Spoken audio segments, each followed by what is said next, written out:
ओम नमः शिवाय। दोस्तों कहते हैं ना कि अमीरी मकानों में भी नींद उड़ा सकती है और गरीबी झोपड़ियों में भी चैन की नींद सुला सकती है। बस गरीबी होना एक मुश्किल हालत है, इसे बदल जाएगी एक दिन तेरी कर्मों में। दोस्तों हम किस तरह से सभी को एक समान भाव से देखना चाहिए, यह वीडियो आपको दूसरों के प्रति देखने का नजरिया बदल कर रख देगा। क्योंकि जब हम किसी को भी गलत तरीके से देखते हैं तो क्या पता आपको एक दिन उनका ही आपको जरूरत पड़ी हो। तो आइए आज हम एक कहानी के माध्यम से जानेंगे, और हाँ, यह कहानी को अंत तक जरूर सुनना, नहीं तो आपको भी कहीं बाद में पछताना न पड़े। यह कहानी एक गरीब पिता और उनकी बेटी की है। गरीब व्यक्ति के पास ठीक से रहने के लिए और खाने पीने के लिए भी उनके पास कोई पैसा नहीं रहता था। वह अपनी छोटी सी बेटी के साथ एक छोटा सा झोपड़ी में रहकर अपना जीवन यापन करते थे। उस व्यक्ति ने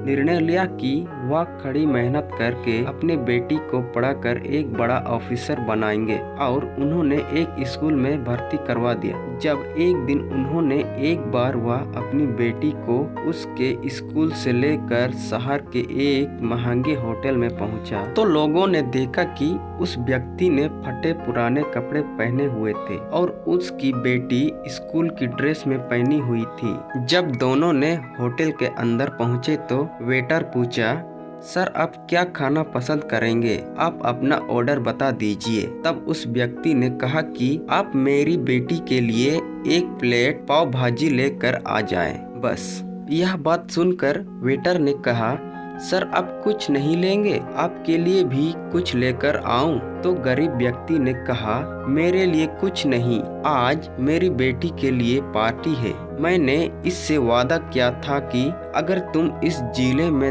10th क्लास में टॉपर आओगे तो तुम्हें मैं सबसे महंगे होटल में पार्टी दूंगा, तो आप सिर्फ बच्चे के लिए पाव भाजी लेकर आइए। वेटर ने यह बात सुनते ही दौड़कर अपने मालिक के पास गया और बोला, आपसे एक छोटी सी रिक्वेस्ट है कि आप मेरे सैलरी से पैसा काट लेना, लेकिन आज मैं चाहता हूं कि उस बच्ची के साथ उनके पिता को भी एक प्लेट पाव भाजी लगाए जाए, क्योंकि उस बच्ची ने पूरे जिले में 10th क्लास में टॉप किया है। वह गरीब पिता है, ज्यादा पैसे नहीं होंगे सर, इसीलिए कह रहा हूँ। होटल के मालिक ने जब यह बात सुनी तो मुस्कुराते हुए बोला, तुम इसके पिता के लिए भी पाव भाजी लेकर आओ, उसके लिए भी लेकर जाओ, पैसा मत लेना। 4 से 5 पाव भाजी पैक करवा कर ले जाओ और 2 से 3 किलो मिठाई भी लेकर जाओ, और उनसे कहना ये पार्टी होटल की तरफ से है, आप ये मिठाई ले जाइए और जश्न मनाइए। जब वेटर ने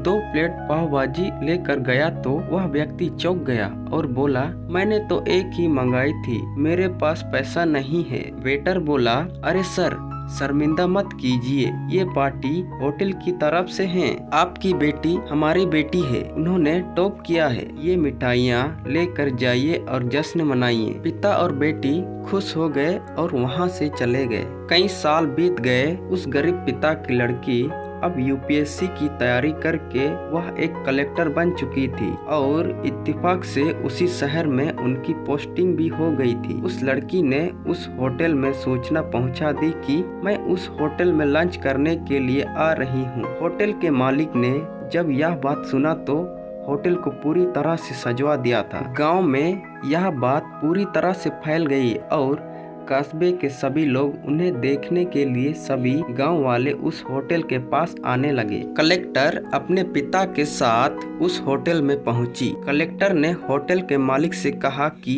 शायद आप मुझे नहीं पहचानते होंगे, हम वही पिता पुत्री हैं जो कि आप हमारी 10th क्लास में टॉप करने पर आपने मुझे एक पार्टी दी थी। हम वही पिता पुत्री हैं, आज फिर से आए हैं और आज पार्टी हम देंगे आपको, आपके पूरे स्टाफ को और पूरे गांव के व्यक्तियों को, क्योंकि आपने गरीबी का सम्मान किया है। आपने उस दिन जो पार्टी दी थी मुझे बताया कि मुझे कितना और ऊंचाई तक पहुंचना है, कितनी और बड़ी मंजिल को छूना है। आपने एक नई प्रेरणा दी थी और आज मैं उसी प्रेरणा का एहसान चुकाने के लिए आई हूँ। वह मैडम यह सब कहते कहते उनकी आंखों में आंसू आने लगे। दोस्तों, यह कहानी हमें यह सिखाने का प्रयास करती है कि कभी भी किसी गरीब का मजाक मत उड़ाना।